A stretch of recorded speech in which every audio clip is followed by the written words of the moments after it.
आखिर कौन थे सम्राट पृथ्वीराज चौहान? चलिए मैं उनके बारे में आपको परिचय देता हूँ। पूरा नाम पृथ्वीराज चौहान, अन्य नाम राय पिथौरा।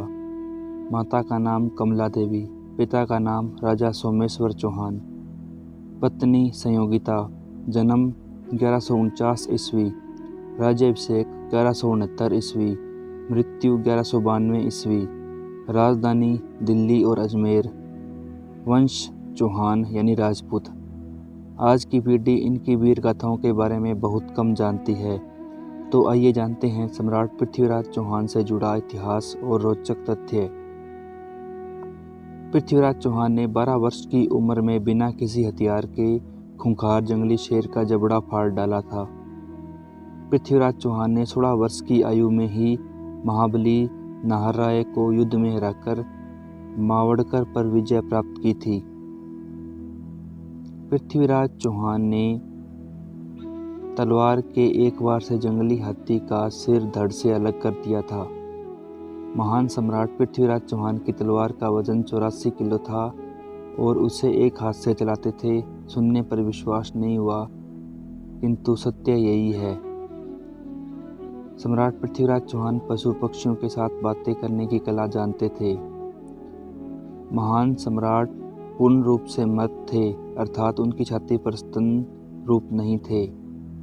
पृथ्वीराज चौहान 1166 ईस्वी में अजमेर की गद्दी पर बैठे और 3 वर्ष के बाद यानी 1169 ईस्वी में दिल्ली के सिंहासन पर बैठकर पूरे हिंदुस्तान पर राज किया।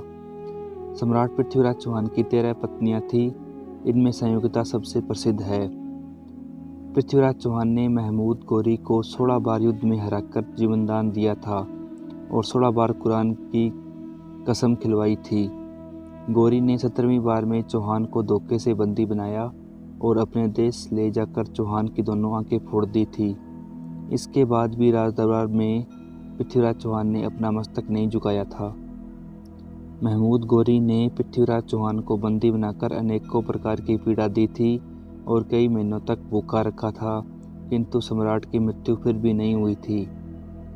सम्राट पृथ्वीराज चौहान की सबसे बड़ी विशेषता यह थी कि वह जन्म से ही शब्द भेदी बाण की कला जानते थे, जो कि अयोध्या नरेश राजा दशरथ के पास केवल वही जानते थे।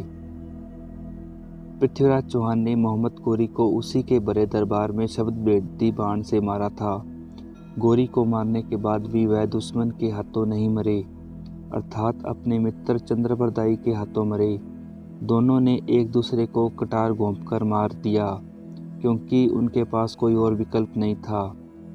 बड़ा दुख होता है ये सोचकर कि वामपंथियों ने इतिहास की पुस्तकों में टीपू सुल्तान, बाबर, औरंगजेब, अकबर जैसे हत्यारों और लुटेरों का महिमामंडन से भर दिया और पृथ्वीराज जैसे योद्धाओं को नई पीढ़ी को पढ़ने नहीं दिया, बल्कि पूरा इतिहास छुपा दिया। लेकिन हम जितनी कोशिश हो सके भारत के सच्चे इतिहास को आपके सामने लाने की कोशिश करते रहेंगे।